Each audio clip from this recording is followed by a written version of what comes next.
Fantasy Show. Arms and I are going to talk a lot of things football. Shocker on the Back Row Fantasy Show starting now.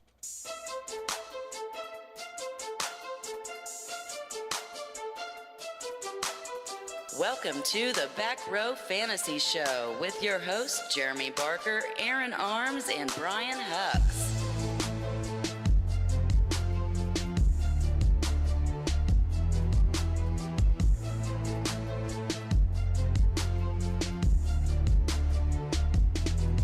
A day late and $1 short. Actually, 3 days late, right? Yeah. Can we get some 3 days grace for being 3 days late?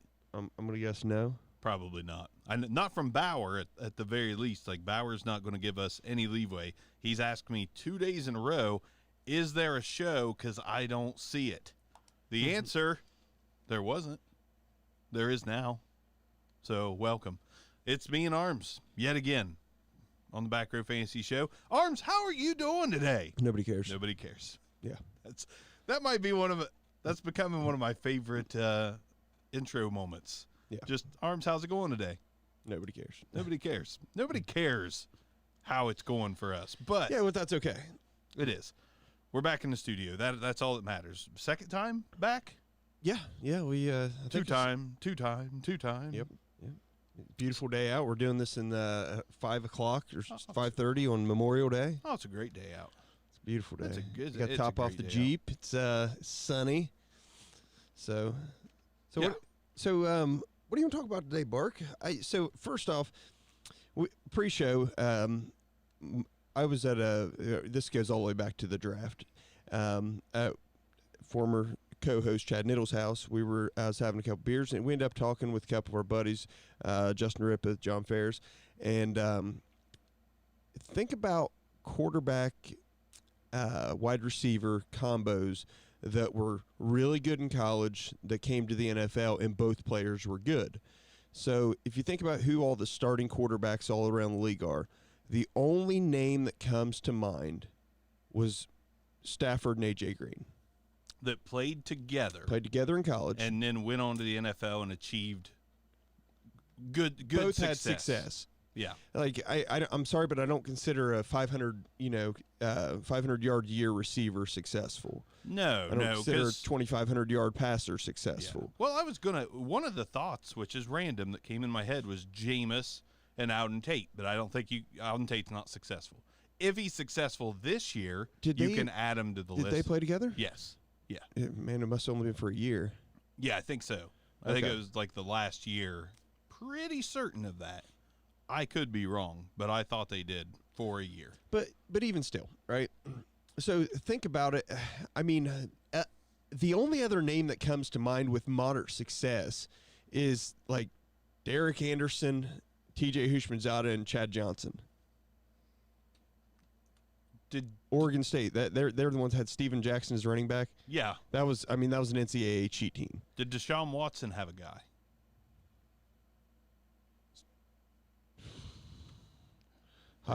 Did he play with Hopkins? See, that's why I'm asking. If he did, which that would be too. So 2017. I feel like he played with Sammy and not Hopkins. He was a rookie in 17. You can't really. I'm sorry, and I know there's still a lot of truthers out there. You can't call Sammy Watkins a success. Hopkins has been in the league since 13. Okay. So I don't think that's the case. If you know any, or if you want to throw there's probably any a Clemson guy. I guarantee. Yeah, there's probably. a Clemson guy with Watkins. We know that. Yeah, more than likely. Or Watkins. Damn it. But yeah, if you know a combo currently in the league, I guess you can go past as well. Past combos, quarterback and wide receiver were successful.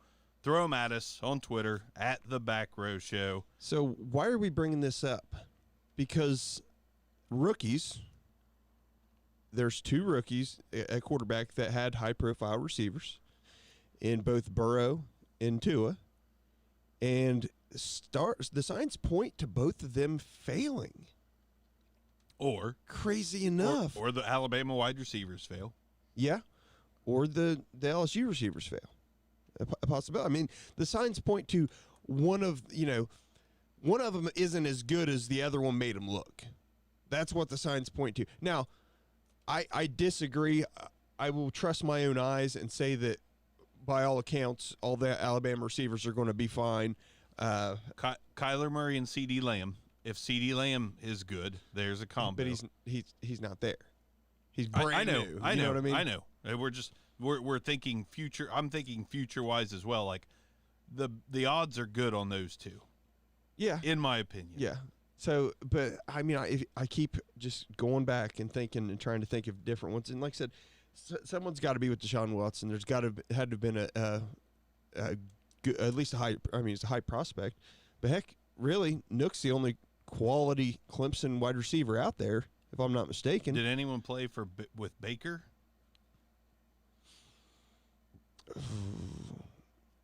Name a successful Oklahoma wide receiver in the NFL right now. That's my point. See what I mean?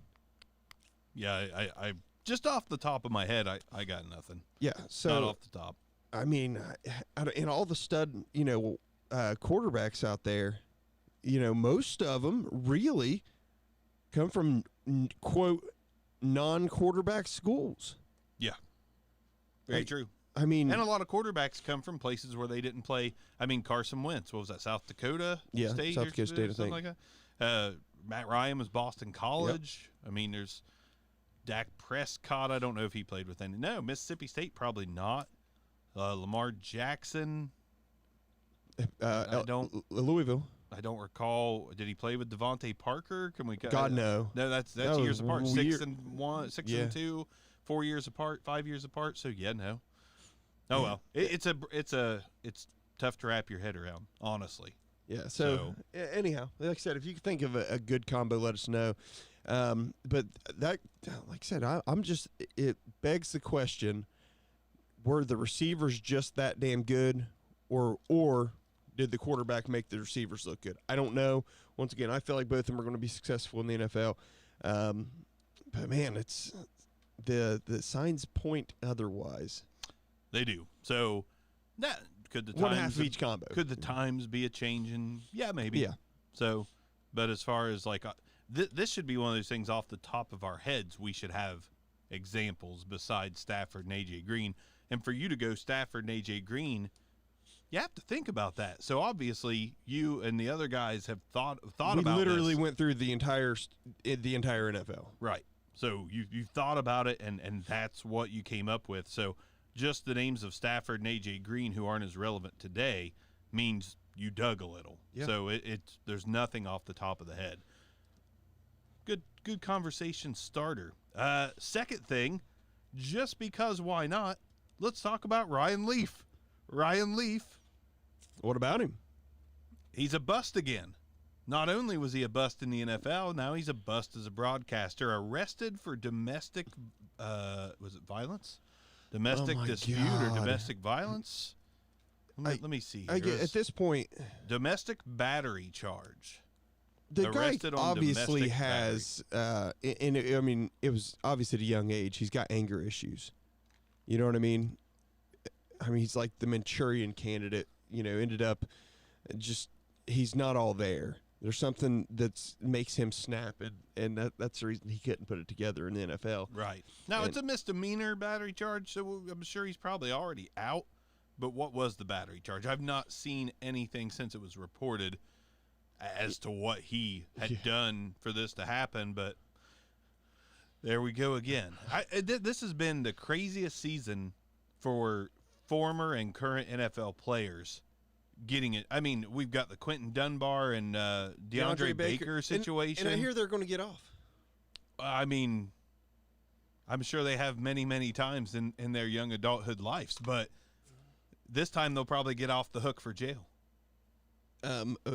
Suddenly the witnesses squirt. I got you. I understand where you're going. I choose to ignore it. Oh, okay.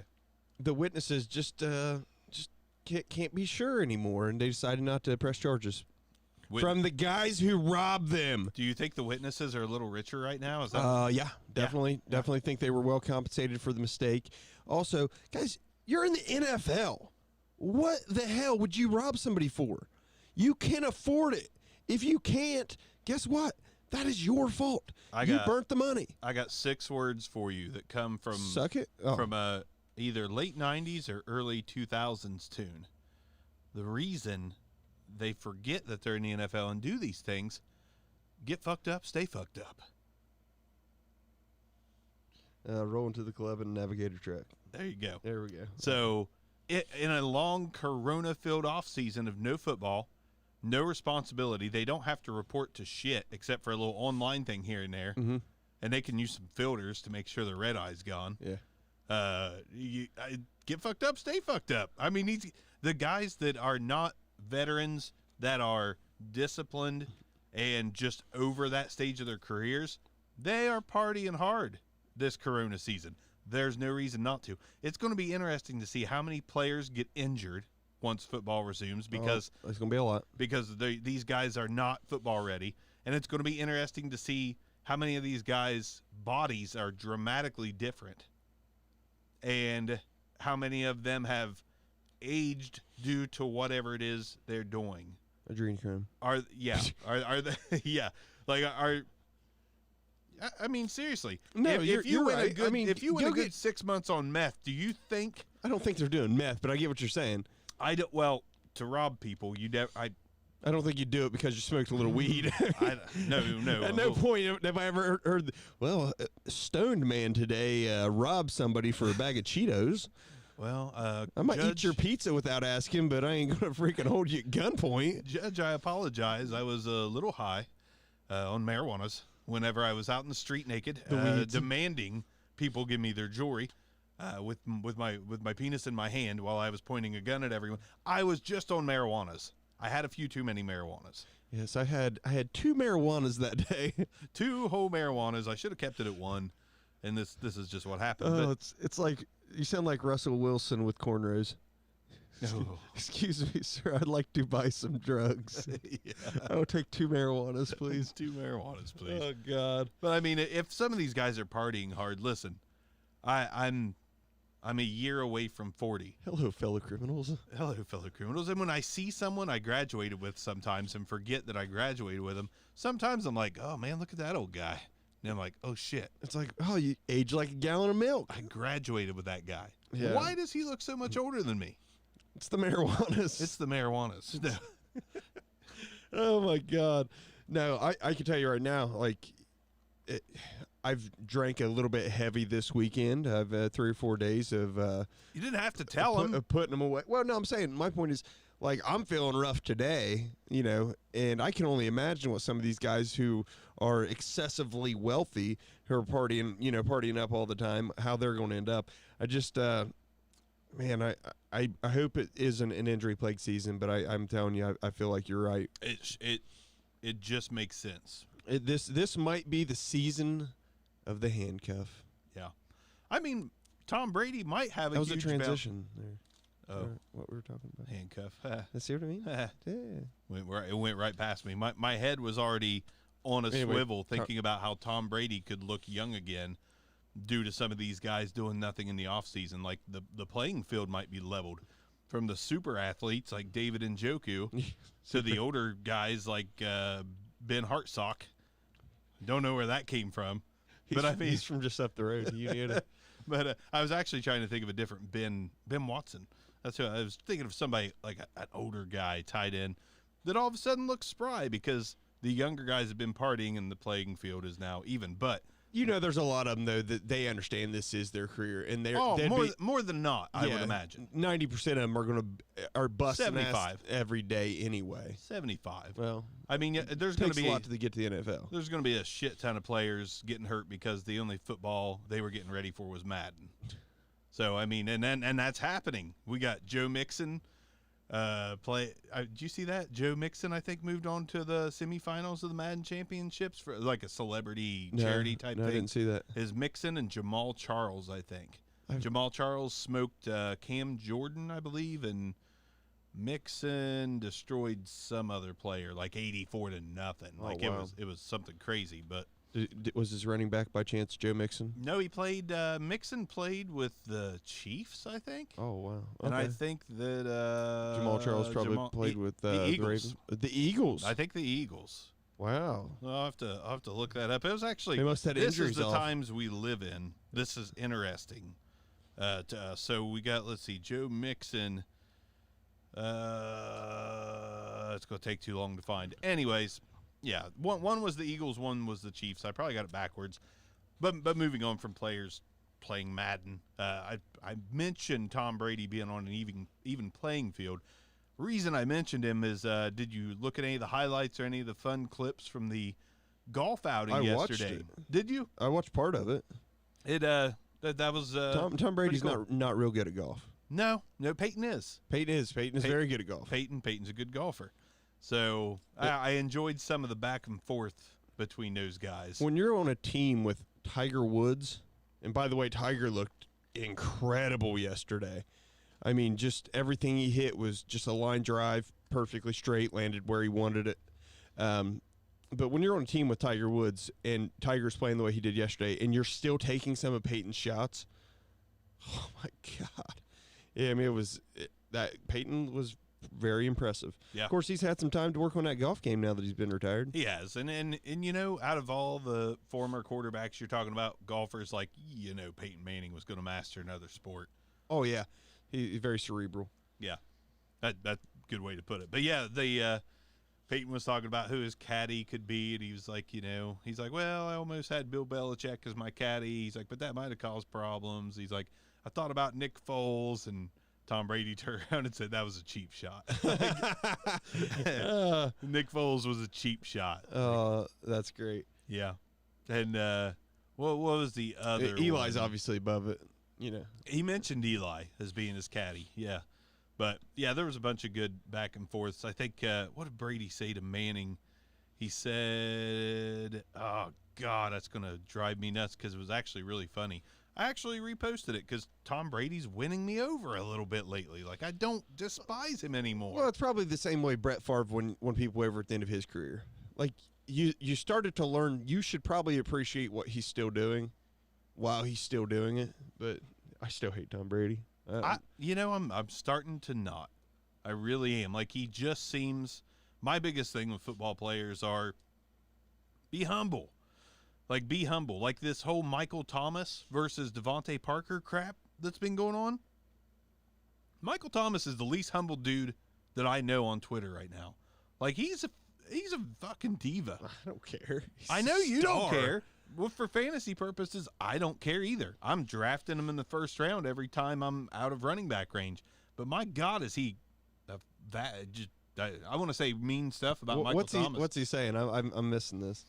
It was somebody posted on Twitter, like, it was Michael Thomas. What was better, Michael Thomas doing this or Devontae Parker roasting Stephon Gilmore, who was NFL Defensive Player of the Year? Mm-hmm. Devontae Parker actually, I stand a little corrected on some things. Like, a few times he separated from big-time cornerbacks. And someone said, you know, A or B, which was more impressive, Michael Thomas doing this or Devontae Parker doing this? Devontae Parker replied B, voted for himself. Oh, of course. And Michael Thomas just straight jumped in and was being a little bitch, like an absolute little bitch. God. Like, he said something to Devontae Parker like, you know, it took you 5 damn years to have one good play against one good player. Like, being a real jerk. And Devontae Parker was like, I'd do the same thing as you if I got targeted 300 times a year. Like, it was just a back and forth from hell. And Michael Thomas, you could tell, was taking every word super personal. You know how he is anyways. Like, if you don't put respect on his name, like, he's whiny.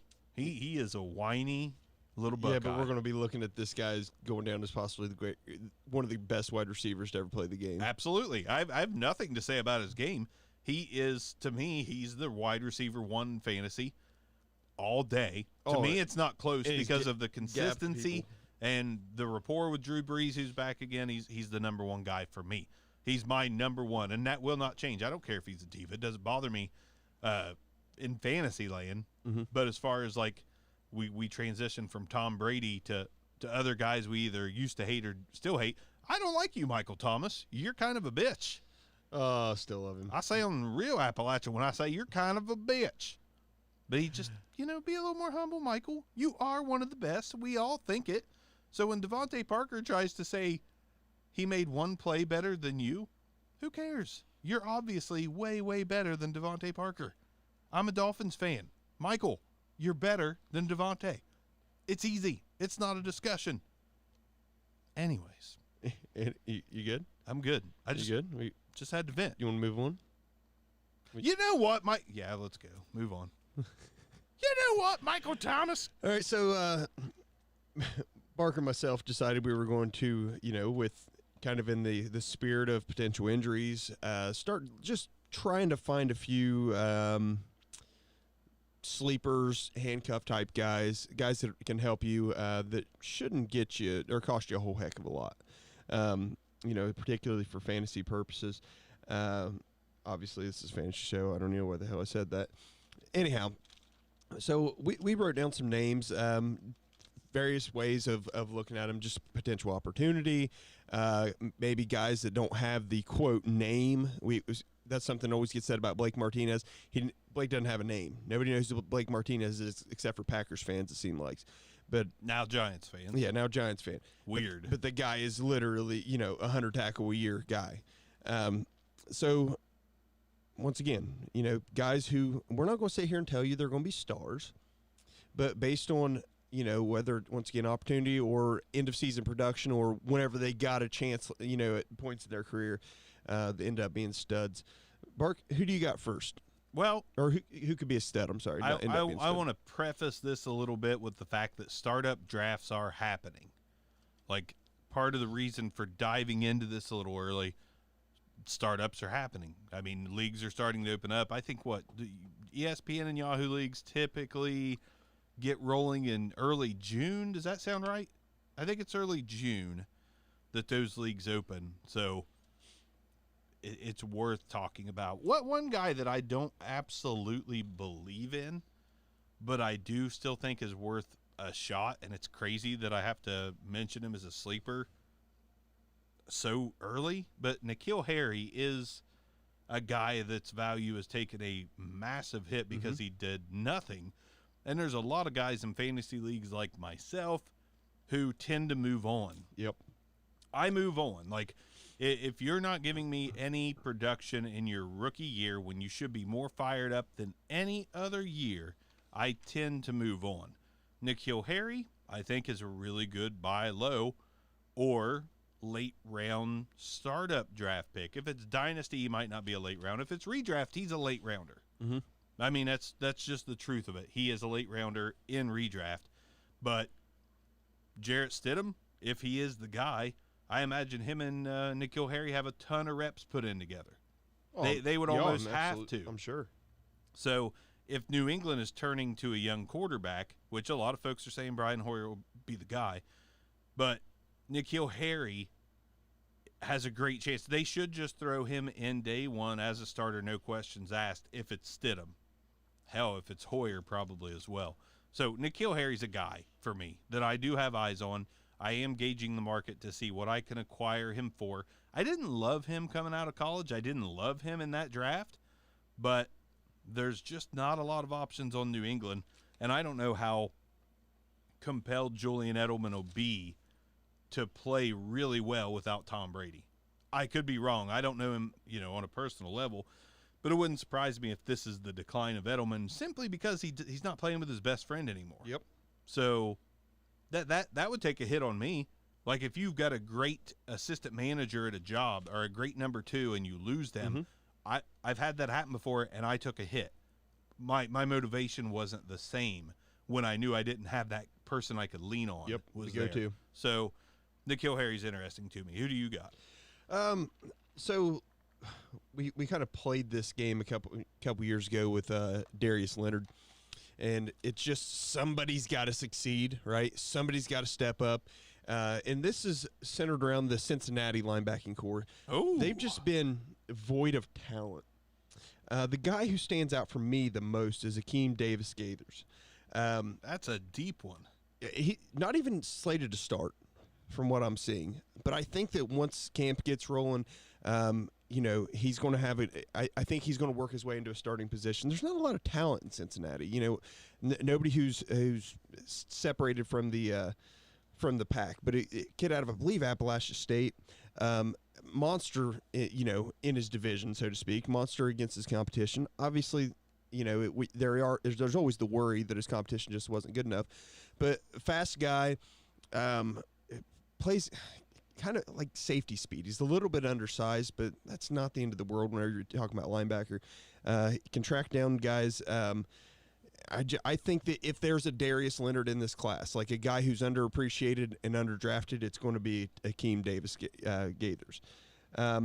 Sticking with Cincinnati, I'm just going to go through the other ones I do like. So he was a 4th rounder. Logan Wilson, I believe, out of Wyoming, was a 3rd rounder. He put up a ton of tackles in college.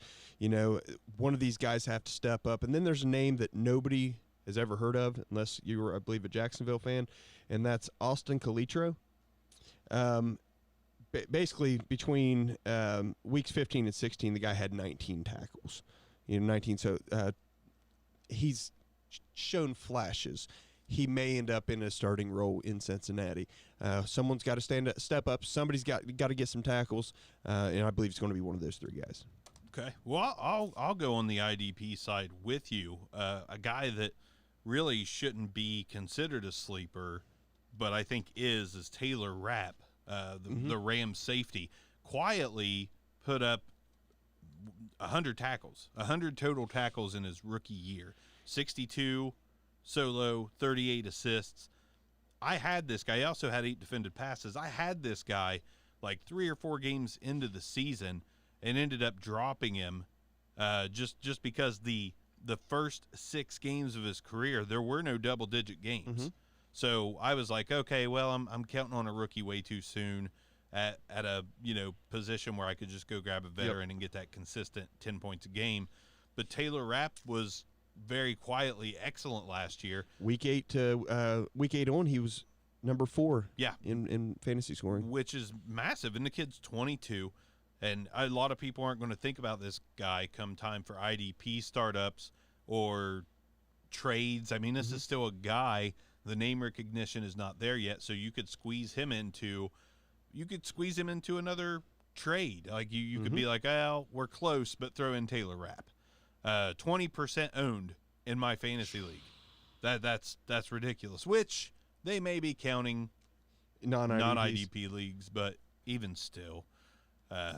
This is a guy that will help your team and really had a fantastic second half of the year.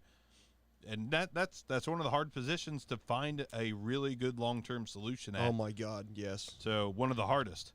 But when you got a guy who's one of your favorite, like Charles Woodson in fantasy, when you find that guy, you just can't get rid of him. Landon Collins, you just can't get rid of him. No, don't move on him. So this guy's looking like he's going to be one of those players. So here's a guy. My next guy is someone that's if you're in fantasy circles, you love him. A lot of people love him. If you're just listening because you want to get better at fantasy, you don't know, you may not have even heard the name before, but it's Bryan Edwards. I know you're a big Bryan Edwards guy, and I know a lot of people are listening are Bryan Edwards guys, but this isn't necessarily for you. No, I wasn't. The landing spot changed a lot for me. The reason I wasn't was just injury concerns. He's a good player, but the landing spot's phenomenal. So basically, the fantasy foot community's in love with him. I mean, he's 6'3". He does have knee and foot issues, but the foot issue came from overworking, trying to get back in time for the Senior Bowl from a knee issue. Had to get scoped. Because without these injuries, he's probably a second rounder. Ends up falling to pick 81, I think it was. So in the third instead. No. Yeah, in the third round. The Raiders' third wide receiver taken in this year's draft class. Also, kind of I'm just going to stick with that team real quick and run through some reason being on these.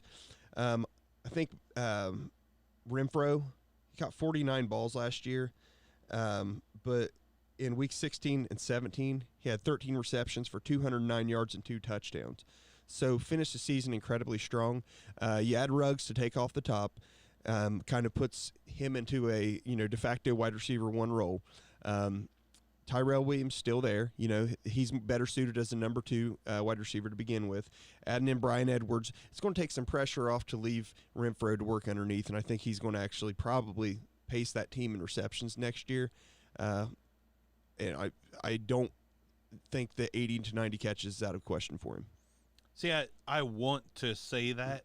I have a hard time looking at that team and imagining Bryan Edwards in the game that much. Mm-hmm. Just because you do have Hunter Renfrow, you should not cut his snaps. You do have Tyrell Williams. You do now have Henry Ruggs. So, I mean, they're not running 4 wide receiver sets very often. So and they've got Waller. And they have Waller. So how often is Brian Edwards going to get a chance to play? If he shows well in training camp, he's money. Yeah. He's money because they need wide receivers, and they need them now. But if Tyrell Williams looks good and Ruggs looks good and Renfrow looks good and Brian Edwards is like a little behind, which is very possible because of all the shit going on right now, then I don't know. But if Brian Edwards looks great in training camp, yeah, I think you can book it for 70 to 80 receptions. It's a lock. If he can win a starting position by game 1, it's a lock. You're talking about Edwards? Because I moved on to Renfrow. Oh, I'm talking about Edwards. I think Renfrow can get up to 90. See, I don't.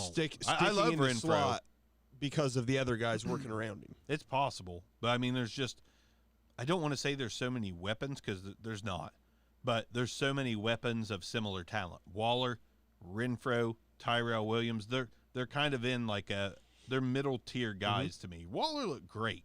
I'm not ready to put him in a top tier yet. Yeah. If he does it again, sure, he's top tier tight end, but there's no head and shoulders above talent there. You're right. So I think those receptions are going to be split a lot of ways unless Brian Edwards looks phenomenal, because we've said it before, I don't think Ruggs is a high PPR kind of guy. It's maybe touchdowns, maybe he gets to 10 because of what he can do once he has the ball in his hands, but I don't see him catching 70 or 80 balls. No, we're on the same page there. I mean, as much as I'd like for him to, yeah, you want to make that first-round pick look great, and you want to be a fan of Ruggs from the get-go. A big one. And me and you've talked about this many times. It's just there's so much love around Ruggs, the fantasy community. A lot of people loving the pick. As you put the words in my mouth for me, as a Raiders fan, if Jerry Jeudy was just not there, I would have been a lot more, comfortable with this pick. If Jeudy and CeeDee Lamb were both off the board, fine, take Ruggs, awesome pick where you got him. But both of them were there, and we still took him. And I know there's a lot of mouths to feed, and I know that there's, had a great quarterback his whole career, blah blah blah. But 746 yards, I think, is his career max. And he's fast. And he's a guy that completely ruins whenever you think you've got a good angle on him. He just proves you wrong.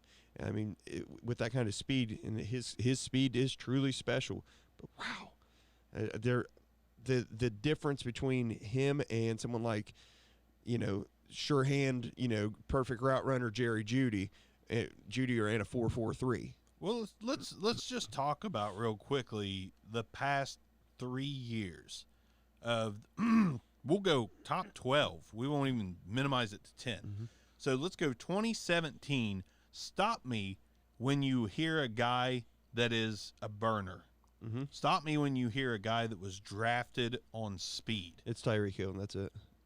Let's make sure. Okay. So 2017, you got DeAndre Hopkins. Remember, just stop me. We don't have to add anything to him. Hopkins, Antonio Brown, Keenan Allen, Jarvis Landry, Michael Thomas, Larry Fitzgerald, Julio Jones. There's Tyreek at number 8, Adam Thielen, A.J. Green, Doug Baldwin, Golden Tate. Top 12 from 2017. Golden Tate in there.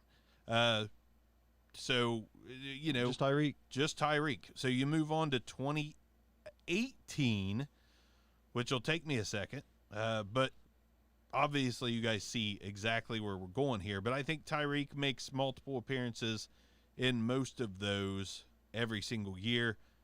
So 2018, the top wide receivers, top 12 were Hopkins, Tyreek, I think his biggest year, Julio, Devontae Adams, Antonio Brown, Michael Thomas, Adam Thielen. A lot of similarities going on here. Juju, Mike Evans, Robert Woods, Stephon Diggs, and Keenan Allen. So, again, it's Tyreek. And then in 2019, I'm pretty sure we had a very similar situation. Let's check to be sure. Talking pure burners here and how they finished. top burners in the top 12. So last year, Michael Thomas, Chris Godwin, Julio, Cooper Kupp, Hopkins, Keenan Allen, Julian Edelman, Allen Robinson, Galladay, Devontae Parker, definitely not a burner, Amari Cooper, and Jarvis Landry. So Tyreek wasn't even in the top 12 there, but so guys like Hollywood Brown, guys like Deshaun Jackson, guys like Henry Ruggs. I know Henry Ruggs has the potential to be more. He does have. He's more of a route runner in theory. In theory, and he does have the body and the build to be more. I mean, he could be Steve Smith like. He could be a fast Antonio Brown body wise and skill. So I mean, I'm not counting him out. I'm absolutely not counting him out. But he was drafted based on speed. I mean, it's Raiders drafting, 101. Pick the freaking fast guy. You know what I mean? And I guess what I think the thought process is they see Tyreek Hill, they see what he does to people. They faced him 6 times in the past 3 years, and it's always, the guy changes the way you have to play defense, and he really does. I mean, that kind of speed is that guy's not available in every draft class. Right. What I will say, and I'm not saying that Jerry Jeudy is, going to be great or going to be a bust, but there are route runners in every draft class. Yeah. So the theory behind it is you're not going to be able to get a Ruggs next year, the year after that, but you're probably going to be able to get a CD Lamb. Right. You're probably going to be able to get a Jerry Jeudy type guy, even if it's 90% of them, a 90% compatibility or, similarity. That's enough if you need to address it later. Yeah. There's not going to be most likely, another 4.27 guy out there. He was a great first-round pick. I don't have I have a problem with him being the first wide receiver off the board. I do too. Don't get me wrong there. But, I mean, Henry Ruggs, is he an early first-rounder? Yeah, he is, because he could totally change your whole offense if you've got another good wide receiver, whether it's Bryan Edwards or Tyrell or, Renfro.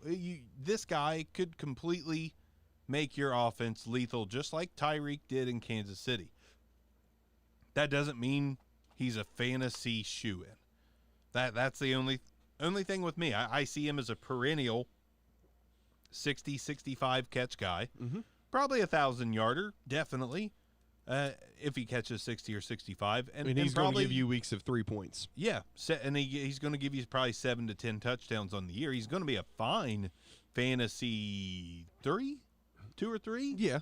But for people to just jump on this wagon that the more we watch of Ruggs, he's going to be electric. Yeah, it probably is, but we're talking fantasy. Yeah, absolutely. Henry Ruggs, in my opinion, will be a better football player than a fantasy asset. Yeah, I agree completely. I mean, this is why guys like Albert Wilson still have a job. Albert Wilson is a guy that can change the dynamic of your offense, but you're silly if you're paying for him in fantasy. Yeah. Because it's just not going to happen. There's guys like that on every team. Yeah. There's Tavon Austin who keeps sticking around the league because he's a decoy. He's fast. Somebody's got to cover him or else he's going to burn you. Doesn't mean he's going to catch a ton of balls because he's not. But, I mean, we've seen a ton of these guys in the NFL. Run straight, go fast. You know what I mean? Right. And that's not Ruggs. That's not what we're saying. Yeah. We're just saying he falls somewhere in between. And if we look at these lists, I would lay money that more often than not, of those top 12, I'll bet 8 of them are 6'3" or taller. At least 6'2". Yeah, well, okay, we'll cut off 6'2" then. But, there's only a handful of 5'10" to 6 foot guys that are high end. Yeah. Yeah, we're talking great route runners and great contested ball guys. Yep. Which Henry Ruggs is pretty good contested. Yep. I mean, again, I'm not trying to take anything away from him. I'm just saying the risk carries the same weight as the reward, and I tend to stay away from guys like that. I tend to go with the Jerry Jeudy where the risk to me is minimal. Yeah, I agree. Like that it's minimal. CD Lamb, minimal risk. Brandon Ayuk is minimal risk to me. I think so too. So I mean, Ruggs. CD Lamb is whenever we say risk, fantasy-wise, I think there's risk that he's a bust for a couple years. Yeah. Oh, yeah. Yeah, Michael Gallup's good. Yeah. And Amari Cooper's good. But, it's all he has to do is be as good as he should be coming out of college, and he's going to cut into somebody's catches. Somebody's not going to catch as many balls as they should because of CeeDee Lamb. And then it's just a matter of time. I mean, Gallup, what this will be his third year in the league. So, yeah. God, he looked better than Amari Cooper did last year. Right. But if for some reason CeeDee Lamb and Gallup split numbers a little, we could probably accept to see Gallup move on to another team in a year. Mm-hmm. So CeeDee Lamb probably, there's not really any scenario where he's just stuck as the third guy in the pecking order for years. Yeah, it's not going to happen. Absolutely not. He was probably drafted to be insurance in case Gallup went back to his injury-prone ways. Yeah. So, and to make that whole offense better. Oh, I mean, God. they've got a juggernaut if they keep it healthy. That is going to be particularly in Madden, it's going to be the most terrifying offense to play. Just wide receivers. I mean, you have to account for everyone, and then you got a running back who can, just eat you alive up the gut or bounce it outside and dominate you. Right. So, moving on. Bounce it up the gut and dominate you. I like that line. So, just a quick hit, sticking with the Raiders. Damon Arnett, just merely the Tre'Davious White effect. We've talked about this before, and that is just a cornerback who's going to get targeted because nobody thinks he's good, and for a while he's going to get some fantasy production. Don't rely on him for a playoff run. I'm going to go back to offense. Okay. What happens every single year, Arms, in training camps? A running back always goes down, right? Mm-hmm. Like typically every single year, a running back goes down, and teams are scrambling to trade for a guy. Mm-hmm. I think history says that's going to happen. History says some team that thinks they have a shot to go far into the playoffs, sadly, is going to lose a running back. Leonard Fournette's going to be dangled in front of that team. I say it's a 60% chance Leonard Fournette is on another team before week 1, which leaves Raquel Armstead to me. I thought about having him on my list as well. As a pretty sizable sleeper. Now, Chris Thompson is there as well, but Chris Thompson is... We know what he is. He's a pass catcher. Pass catching back. Right. So Raquel Armstead, that could be a nice sleeper pick for someone because I don't think they can reconcile all the damage. We've got multiple timelines of trade rumors with Leonard Fournette. At some point, probably closer to the season, you would think he has to demand a trade to where they come down on their asking price, where he just gets shipped out for a 4th rounder to someone. I mean, this guy's been on the block for his entire career, it seems like. Feels like it. And there's something amiss with Fournette in Jacksonville. And yeah, I think that Armstead could have some success if given the opportunity. I mean, I know you liked him a lot coming out last year. So yeah. Well, we got an undrafted free agent that a lot of players have liked too, and Devine Azigbo on that team as well. I have seen people talk about him. I've had some Divine Zigbo shares. I've seen that you've had some Divine shares of the Divine one. So you never know. But Raquel Armstead, to me, I liked him coming out. A lot of people drafted him in the 2nd round of rookie drafts just because we thought Leonard Fournette was a goner last year. So that's a sleeper pick to me as well. And running backs are hard to come by. So last round in your dynasty drafts, you can probably land Raquel Armstead. So I'll stick to defense as I have been. Our guy, Nick Witkowski. We love Nick Witkowski. I think you all know that. So interesting stat I uncovered. He had 56 tackles, which is okay, but he only played 48% of the snaps last year. He's in line for 90%. To have 56 tackles in half the playing time, obviously you can't just say, oh, he's going to have 100. But 80, 90? Absolutely. I know they've got Littleton. It's not like they have a slouch beside him. But but Littleton is not just a thumper, correct? I mean, Littleton can play, he can cover, and he can cover the edge. He can cover the slot guy, and he's a tackler. Nick Witkowski is your classic middle linebacker. Yep. He is your classic plug the middle and rack up tackles guy. So I expect Nick Witkowski, as long as he's starting, which they paid him. Yep. He's a starter. Yep. I think he's going to lead that team in tackles, at least from the linebacker position. Littleton will possibly have a better fantasy season based off pass breakups. You know, I think it's going to be close between them. It's going to be really close, but as far as tackle standpoint, I like Witkowski the most. I mean, he's only owned in 13% of leagues. That's ridiculous. And to put it in perspective, yes, this doesn't have all, you know, it does include the non-IDP leagues because it had Landon Collins only owned in 27%. So, in perspective, that gives us a little better. It basically idea. He's owned in half of IDP leagues. But if let's say Landon Collins, let's just say 27% equals 100 in real time because it should. That still means Nick Witkowski's owned in half of the IDP leagues. That's crazy. He should be 100% owned. Nick Witkowski is without a doubt going to be a top 15 IDP fantasy linebacker this year. Without a doubt. Unless your league is like I agree. super heavy on sacks, because I don't think he's going to get a lot of sacks. I mean, he had 3 last year. But if it's just a tackle-based league to where, you know, sacks are 3 points instead of 6 or 8, he's going to be a top 15 guy. No doubt about it. I couldn't agree more. So, yeah, he's definitely one to watch. I'm going to go back to offense since Arms is bringing IDP heat out the Ryan Leaf hole. Yes.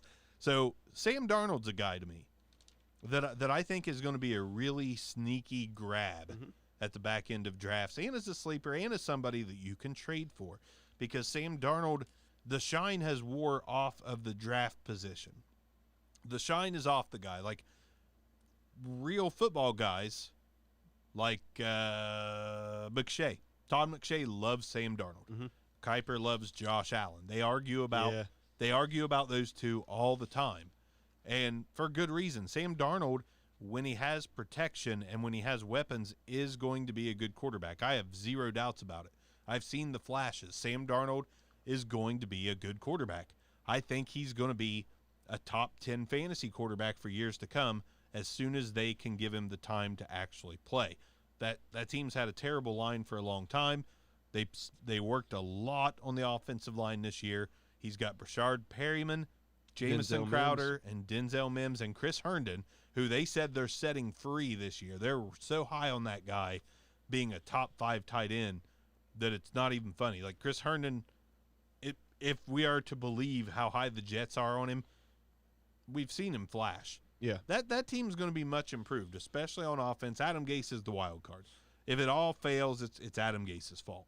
But if Adam Gase can just be competent, then I think Sam Darnold is a quarterback that if you don't have one, you're going into the season with maybe Phillip Rivers in a dynasty league, and you don't know if you got 1 year left or none, and you need a future guy that you can get without breaking the bank. Sam Darnold is a really solid future guy, in my opinion. I'm not a big Sam Darnold fan. I never have been. Nor am I. But I believe that he's good. See, I don't. Like, I think that he's just another USC quarterback who everyone wants to be good. They think he's going to be good, and he's just that guy. Just a disappointment over and over again, because that's all the U.S. Basically, all the USC guys have been in the NFL.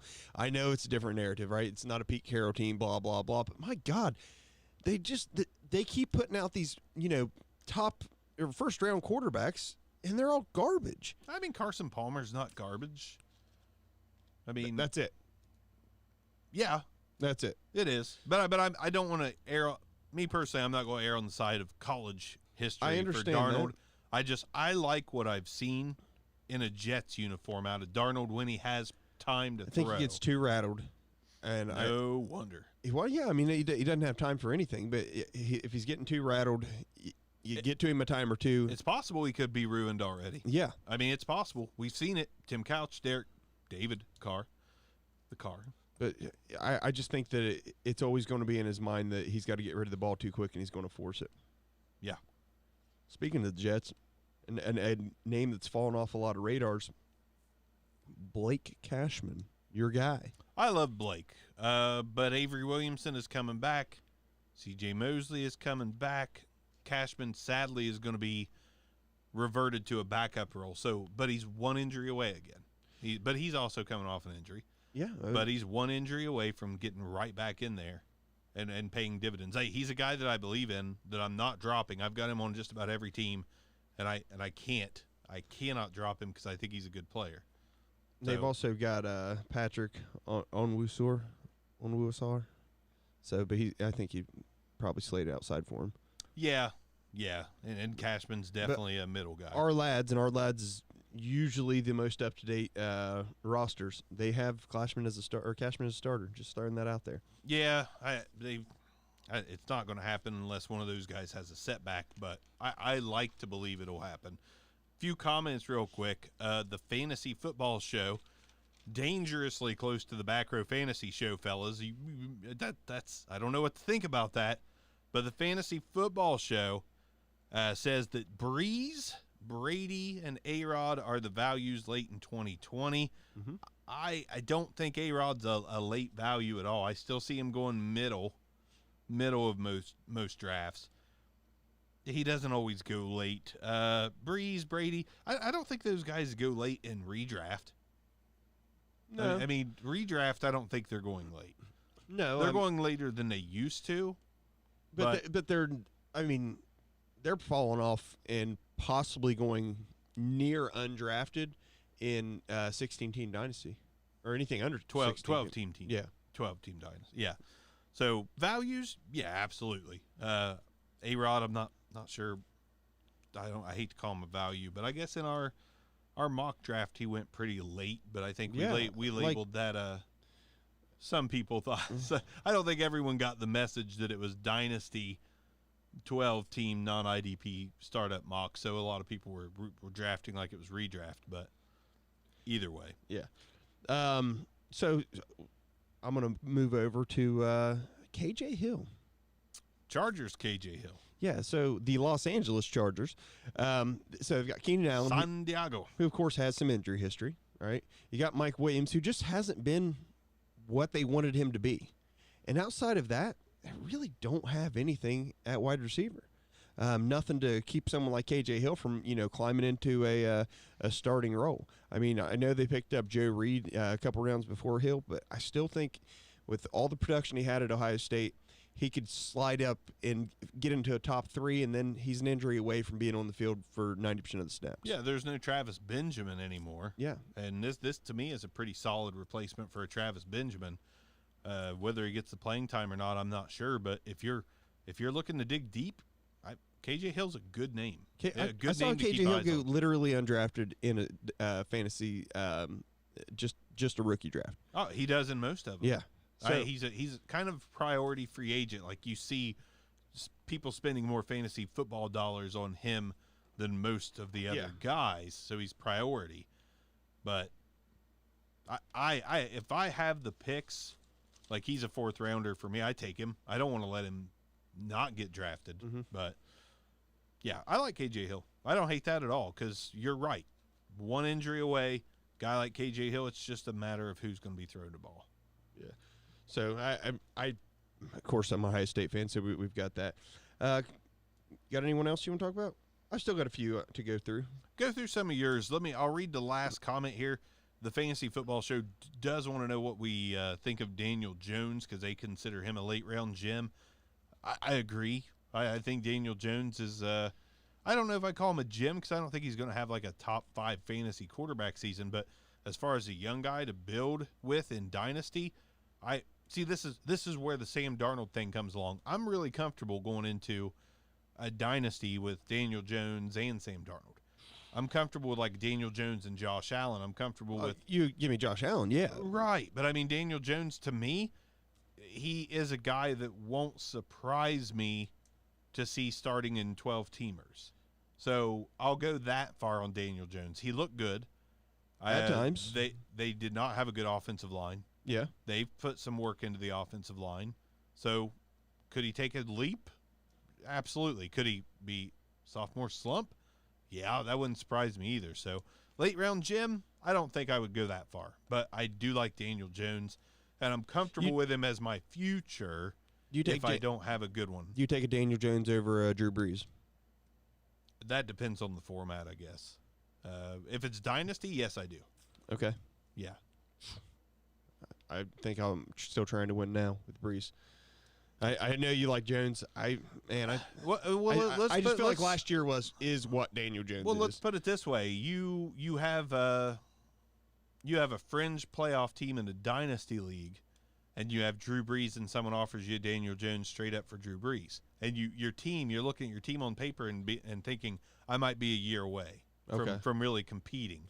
Right. So in that year, you may not have Drew Brees. Right. So I mean, I think there's a lot of variables that go into that. If it's redraft, give me Brees all day. If I've got a absolutely killer team with a young guy in the wings like a Darnold or a Tua or something, and somebody offers me Daniel Jones for Drew Brees, I'm going to counter and give me a little more. Yeah. But I would rather have Brees on that team. But it would be hard. Gotcha. It'd be hard to let go of Daniel Jones in a situation like that, just because I think he could be really good. Gotcha. So I'll stick with some IDP. Like I said, Dre Greenlaw, low owned. He was linebacker 4 from week 10 on. Like, this guy just all over the field, gets a ton of tackles, and yet still low percentage. I didn't end up writing it down for him, but I want to say it was like under 40% owned. Yeah, which is just ludicrous, just pathetic. Give me 1 second, I'm pulling something up, because there was an exit from the team. That was I feel like somebody left that team. It doesn't really matter. So on down at Shaq Quarterman, he's the backup to Joe Schobert, but there's 2 things Joe Schobert does and does well. One's get tackles, the other one's get injured. So I feel like Quarterman's going to have an opportunity to get on the field at some point this year. Another one, this one surprises me that he was low owned, but Anthony Walker. Colts Anthony Walker? Yes. Yeah, I traded for him recently because, listen, that team has 2 guys in the middle that can rack up tackles. Yeah, it's Darius Leonard, but again, Leonard is Littleton and Walker is Witkowski. Yeah. I mean, Walker's going to rack up tackles, and Walker can actually cover as well. Mm-hmm. Walker's like kind of the whole deal, just I like love Leonard. Walker coming out. I did too, and I love him now as a fantasy guy. It's just he takes a hit because he's not the best linebacker on his team. Mm-hmm.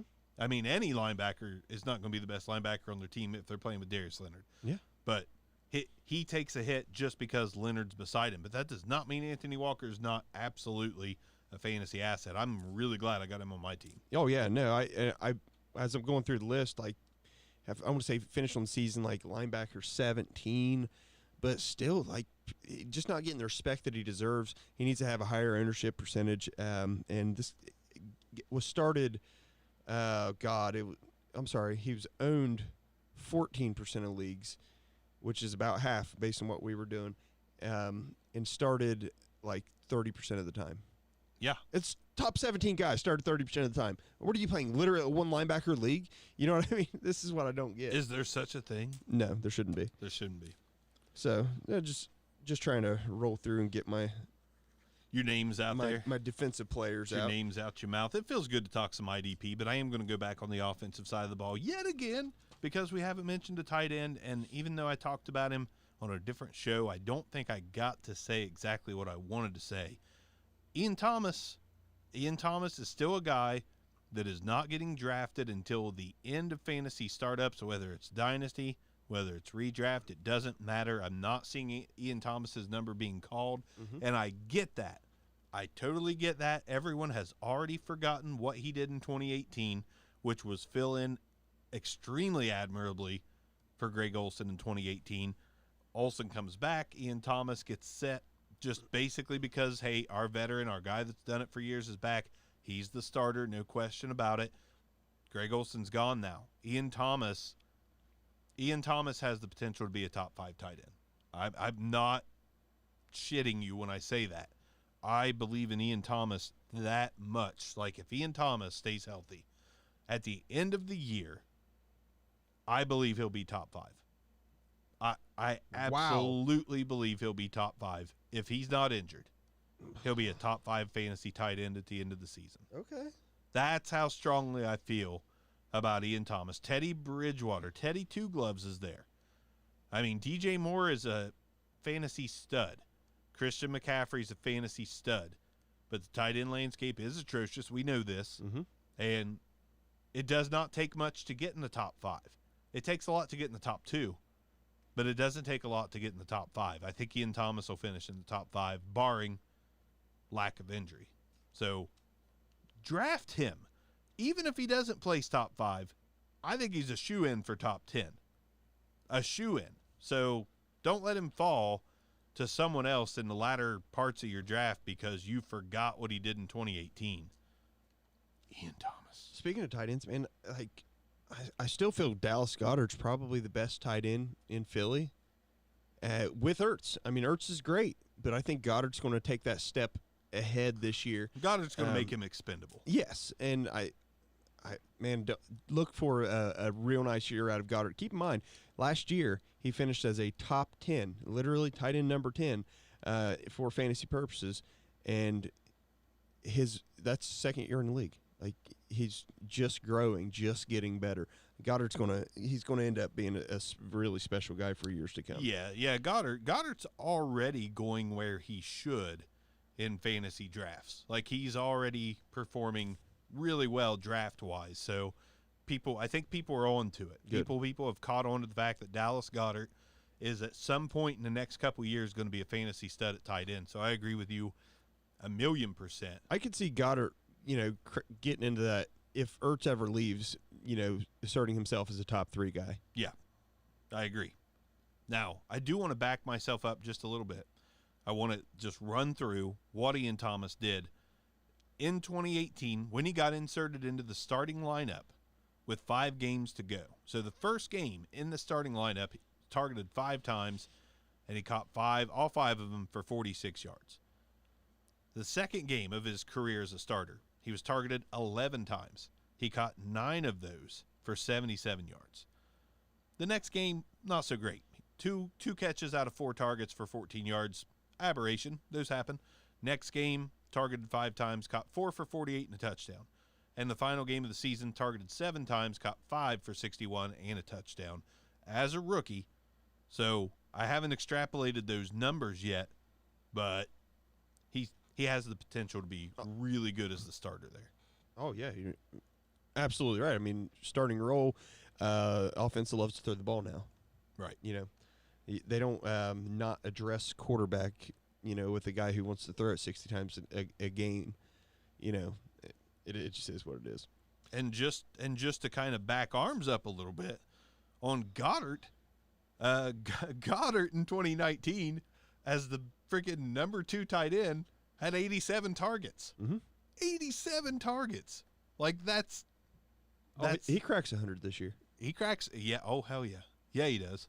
Absolutely. Dallas Goddard absolutely cracks 100. Dallas Goddard caught 58 balls for 607 and 5 on a team with Zach Ertz. Tell me this kid's not going to be a stud when he gets the chance. The thing is, he's got a chance now, right? He's already got a chance. Now, once he slides into that tight end number 1 role, that's going to be the difference maker for him. Yeah. So, a couple guys who end up getting just a lack of respect. Darius Geis, the injuries are definitely concerns, but the guy averaged 5.8 yards a carry. Again, if he's healthy. If healthy, stud. Ronald Jones, guys, stop sleeping on him. I love Ronald this year. He didn't have I don't think he had a single game ever with 20 carries. He only had 2 games with more than 14 carries. Think about that. Played 17 weeks, had 2 games with more than 14 carries, and had 724 yards. It's taken a while for them to buy into him and for him to buy into them. Like Keyshawn Vaughn, nice 1-2 punch. I mean, Keyshawn Vaughn's probably going to provide a nice, second punch. Now, if you're America's sweetheart Garrett Price of the Dynasty Nerds, you don't want to hear what I got to say because he loves Keyshawn Vaughn, and that's cool. We all got guys that we love, and Garrett is a really good analyst that could just be spot on with him. But I love Ronald Jones, and I'm not willing to buy into the fact that Keyshawn Vaughn is going to come in as a rookie on a Tom Brady-led team and be the guy. I think Tom Brady's going to see a guy like Ronald Jones and be like, wow, this guy's a little bit of a combination between Sony Michel and James White. Actually, he could be a lot Sony Michel, let's just use him like we should. Yep. And Tom Brady might fall in love with Ronald Jones. Ronald Jones is ready for the spotlight. He's ready for 15-plus carries a game consistently. And if that happens, you're going to have a top 15 running back on your hands. For darn near free. Yeah, well, He's close enough. He can be cheap. Closer to free than most other running backs that have top 15 potential. Correct. So out of all the guys that have that kind of potential, your cheapest grab is Ronald Jones. So if you do need a running back, I think, and you don't have a lot of assets that you can get rid of for a guy, go get Ronald Jones. Figure out how to make it happen. I made it happen with Darrell Henderson and like a third-round rookie pick, basically. I am pumped because then I took Keyshawn Vaughn at 111, 1.11. And now you're set. And I felt horrible because I don't think Keyshawn Vaughn should have went that early, but I had Ronald Jones, so I have to back myself up because I have been known to be wrong. That's once or twice, not a big deal. No biggie. So sticking with offense on me, I like Kelvin Harmon this year. I liked Kelvin Harmon coming out of college. We both did. Like, we're both Harmon guys. Had him as like a top 10 college receiver. Just love the way he catches the ball. Love the way he tracks the ball. I remember really like last year's wide receiver class. It was a fun one to watch. A lot of healthy scratches last year. Wasn't playing. Once he finally started cracking the field when Dwayne Haskins took over quarterback.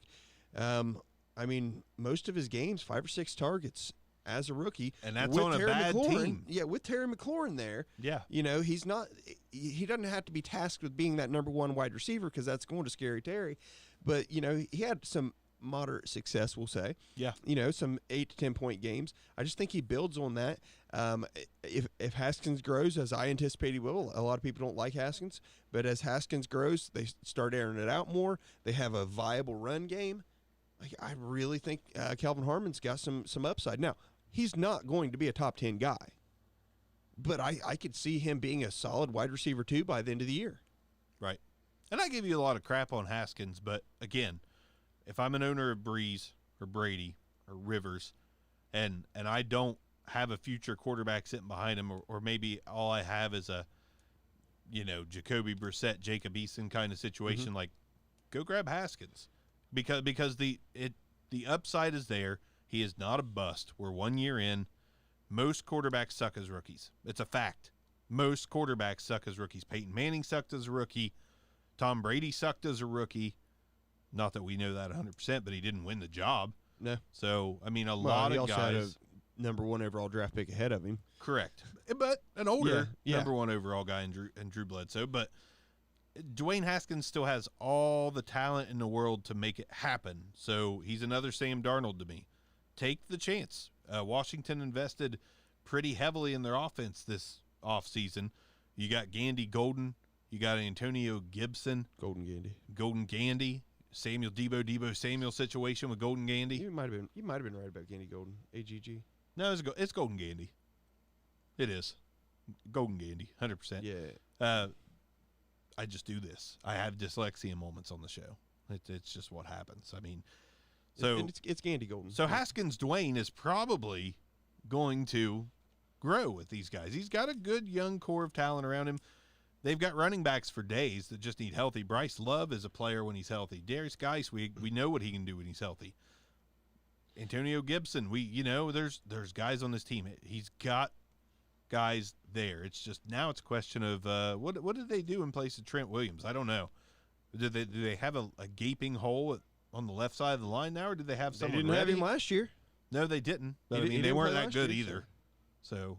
So a couple things that make it's very interesting with Haskins' growth, and I've got Aaron Rodgers in the league, and I'm just trying to figure out how I can acquire Haskins and something of value for Aaron Rodgers. And like the guy just won't. I think Haskins going to be a stud. He's like the other guy other than me who actually likes him. Anyway, with Haskins' growth, him and Kelvin Harmon, his wide receiver, grew up together. All right, so they've got some rapport from that. He's got Terry McLaurin, who he played with in college. Like, there's just like rapport for days with the receiving quarterback, combo down there in Washington. I 100%. I think they finished no worse than second in the division. It's going to be hard to knock off Dallas because of what they've got on both sides of the ball. But I do think they have a shot at making a run on the division. over the Eagles and over the Giants. Yeah, I don't. I still think they're the fourth place team. I think they make a huge jump. Jump. I forget your Haskins love. Yeah, well, adding in Chase Young, you know, they've got speed rushers on, you know, both sides of both bookends. Like, they've got some upgrades on defense that it's underappreciated. I mean, if you think about going way back to the Eli Manning era Super Bowls, you win against a lot of these high-flying teams by being able to get pressure with 4, and I think they've built that front, you know, that front 7 to be able to get pressure with 4, and it's going to be a little bit. You're going to see a very changed Washington Redskins team this year. They're going to be improved. There's no doubt about it. Like, they are going to be improved, but yeah, I don't know. I'm not willing to go that far on them. I mean, second place in the division is not exactly, you know, a glowing recommendation. Right. And, you know, it's not like I'm putting them in the Super Bowl or the playoffs, but yeah. Anyhow, I digress. We digress. Got anything else, Brain? No. It's good to be out of the house. Good to be out of the house today, and hopefully everything gets opened up and all this crap's over sooner than later. Yeah. Well, we'll find out. I mean, places are opening back up. People are congregating in large masses, and we're either all going to start dying or everything will be fine. Basically. Which I hate to, you know, be that guy, but we are in small town USA. We're probably going to be fine here. Oh, absolutely. Which I'm not trying to make that any certain way. Just be careful in the big cities. Like, even though me and Arms fully believe that, you know, we're QAnons, you think? I mean, do you think we're you have our conspiracy theories beliefs a little bit, but that doesn't mean we're not being safe and careful. Oh yeah, we're absolutely trying to yeah, follow the appropriate protocols and whatnot. Shit, we what? How long did we go without being in the studio together? 6 weeks? 6-7 weeks. 6-7 weeks. A long, painful 6-7 weeks. Yeah, so I mean, we were being careful, even though we believed that we're all okay and there wouldn't have been a problem. But we went ahead and we were careful anyway. So you do the same. That way you can keep listening to us. Exactly, and as Jim Justice or whoever it is, follow the effing guidelines. Follow the effing guidelines. Hey, Porkman, little shout out from Porkman at the end. He says, "Give Haskins a chance. Don't give up on him. Stay I'm not safe." giving up on him. I'm telling you right now, I'm literally trying to acquire him everywhere I can. Yes, in all ways, shapes, and forms. So when he says acquire, he's my boo. He is Arms' boo, and that's okay. I was with you last season. I loved him. I didn't think he was going to break the rookie touchdown record, but I liked him just about as much as you. He didn't start enough games. Good night. Good night.